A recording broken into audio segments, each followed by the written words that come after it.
If military-trained divers were present at the ditching site within seconds of Honolulu-based Makani Kai Air's single-engine Commuter airline Cessna Grand Caravan hitting the water, it could only mean those divers being there was part of an intricate plan made weeks, if not months, in advance. Although the U.S. Navy controls SEAL teams when they're deployed abroad for military purposes, those teams' use in the planning, training, and execution of political, propaganda, and deception missions are directed by the CIA. In the excerpted online article shown, the crashed Cessna Grand Caravan's airline CEO and owner apparently led Hawaii News Now to believe that the crash site was a mile offshore of the Kalaupapa Peninsula. The image in the article originated with the U.S. Coast Guard and was represented to be an aerial view of the crash site. Using that photo was a fraudulent attempt to show the plane was a mile out, when in fact it was not the aerial view of the crash site, but a picture of a U.S. Coast Guard helicopter during the rescue. Pilot and passengers all would have known that the plane had crashed only about an eighth of a mile offshore, at the location pointed to by the author-inserted yellow arrow. The bottom middle image shows that the plane was 13.5 Grand Caravan wingspans, that is, 234 yards from shore. The farthest left image in that picture is the actual ditched plane. Within just several minutes after the ditching, this photo was taken by the first-on-the-scene pilot. The scene was otherwise a beautiful, warm, calm day, an eighth of a mile offshore of the Kalaupapa Peninsula. Anyone with a concern for passenger safety could have made sure the group swam together in their life jackets towards shore. Beginner swimmers, even without life jackets, should have been able to dog paddle a distance in less than 7 minutes. Instead, the occupants were out on the water for an average of 100 minutes. But what's this? It appears to be some sort of craft. Its wake suggests it's traveling coincidentally eastward, on a parallel course to the plane's orientation.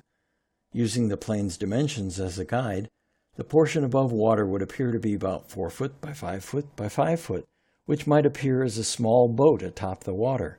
At the upper left is a known SEAL delivery vehicle. Finding this should be no surprise, as the on-scene divers had to have gotten there somehow, and SEALs do not jump out of airplanes into the water. Roughly an hour after the ditching, as the U.S. Coast Guard Command C-130 arrived on scene, it radioed to controllers that it had both the aircraft and a rescue boat in sight. In neither the official story nor any media reports has there been any mention of any boats appearing at the rescue scene. A FOIA request was made asking for records concerning Navy, Marine Corps, and/or SEAL watercraft in use on that date in that area, while making no mention of the Makani Kai incident. The U.S. Pac Fleet's response in relevant part reads, quote, "We confirm that there were no Pac Fleet ships in the area of the crash, and that no Pac Fleet ships were contacted or involved in the search and rescue operations related to the crash." End quote. Nothing had been mentioned about a crash, nor was the request restricted to being only about ships. Thirdly, the request did not restrict itself to information about search and rescue operations. The Navy used weasel words about only ships and limited their response to Pac Fleet ships being contacted or involved in search and rescue operations related to the crash, just to be able to say they had no Pac Fleet documents responsive to our request. More than 26 months after the crash, after the Navy FOIA request had been honed to be even more exacting, the authors received 2 further letters from the U.S. Navy for the request. In the first, the Navy walked back its earlier weasel speak and came up with 2 Navy ships whose presence near the shores of Kalaupapa that day fit within even the initial request criteria. There were Navy ships in the area that day, the Navy says, namely 2 destroyers both capable of landing helicopters such as the Seahawk that assisted with the rescue at Kalaupapa. A couple of weeks later, the Pac Fleet commander of the U.S. Navy submarine force chimed in, disclosing that the USS La Jolla, a Navy nuclear submarine specifically rigged to transport SEAL delivery vehicles of the very type possibly seen in the Kalaupapa waters 200 yards from the caravan, was assigned to be in that area uniquely on that very day. On the lower right is the $2 billion La Jolla submarine with a detachable SEAL delivery vehicle. So what we thought we saw in the water near Fuddy and her fellow caravan occupants has been all but confirmed by the U.S. Navy, only 26 months later, even though all further information has been kept classified. By the preponderance of much evidence, it is known that there were on-scene military-trained divers, their delivery vehicles and high-tech gear, and that via FOIA'd FAA records, crash records were falsely confirmed to have been justifiably destroyed.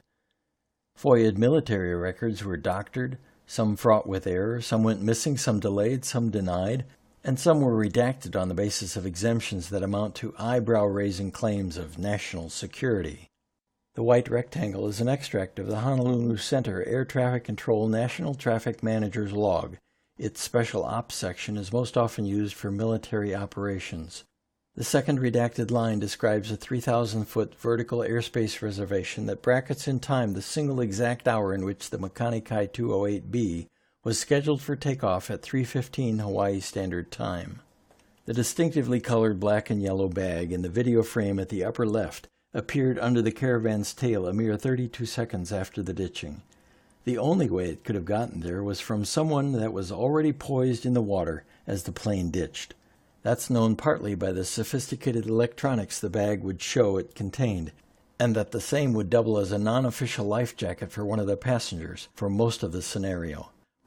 The former Green Beret contravened the pilot's order to wear a life jacket as seen at lower left. Instead, he works with the bag and another Tupperware-like container not previously seen in the cabin with any of the passengers. There were special life jackets that didn't originate on a Caravan, electronics, a microphone, a listening device, and an antenna, among other things. Putting on and training to use this equipment would have taken the passengers a very significant amount of time.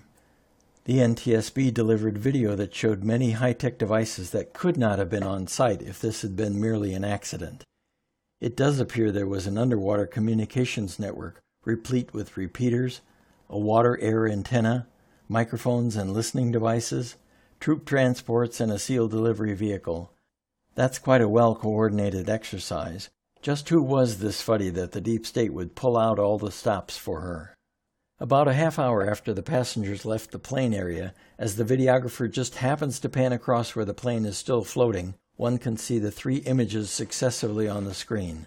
Notice that with each image, the plane has risen ever higher out of the water.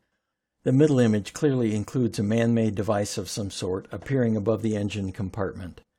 Could these images be showing the exact moments in which the engine was being cut from the fuselage? It seems quite possible, if not likely. Note the bubbling spew from the area around the engine. When the latest high-tech military equipment unexpectedly appears at a site where a high state official is about to die accidentally, one may be assured that one or more intelligence agency is involved. It must have been viewed as a major operational error that trained military types were so inept as to give away their position to chance onlookers or the videographer's lenses from which they were hiding. Perhaps someone from the audience has a better explanation concerning a green slip-and-slide that just happened to blow over from where a leper's grandchildren were playing on the craggy Kalapapa beach. Good, we apparently have adults in the room. The Maui County Police were told one of the male passengers already had a neck brace on in the cabin. It appears he also wore a helmet, though he would later deny it. It also appears one of the passengers was given a device to allow her to alternately inflate and deflate her life jacket many times. The former Green Beret was outfitted with what appears to be a personal microphone, as seen in the upper right. Ms. Fuddy, seen in the lower left, had her left hip outfitted with a black box of some sort. The videographer is seen at several places apparently listening to just one of his earbuds. The video's audio stream at no point suggests he did any sound check. Indeed, sufficient video frames disclose that the earbud cord didn't even extend up to the camera. So, was he listening to a local radio station's tunes in mono, or did he have some other kind of waterproofed radio coincidentally strapped to his person? Even though the Hawaii Department of Health Deputy Director Yamamoto was repeatedly visited by a little helper whose name didn't appear on the manifest, Yamamoto didn't seem to mind. Although the helper appeared to have just walked off the set of Goonies, conjecture is that the helper had onboard electronics for audio, video, and various biometrics that would have helped keep track of Fuddy's health status. After a splicing of the video is seen, Yamamoto, who in the upper frame was seen with Ms. Fuddy, is in the lower frame next to a military-trained diver, who has assumed Ms. Fuddy's place. Note the many differences to be seen between the top and bottom images, recorded ostensibly a mere 37 seconds apart. The 4 points of comparison between Ms. Fuddy's shoes and those of the replacement diver at right make plain that the real Ms. Fuddy was replaced by someone wearing entirely different footwear. With all the James Bond equipment verified to be on site within seconds of the ditching, with the FAA destroying crash records against its own policies, with the NTSB generating a completely false investigative report, and with so many agencies coordinating corrupt results, citizens may be confident this was a hoax that used the military to attempt an assured continuation of the deep state's favored administration controlling the executive branch.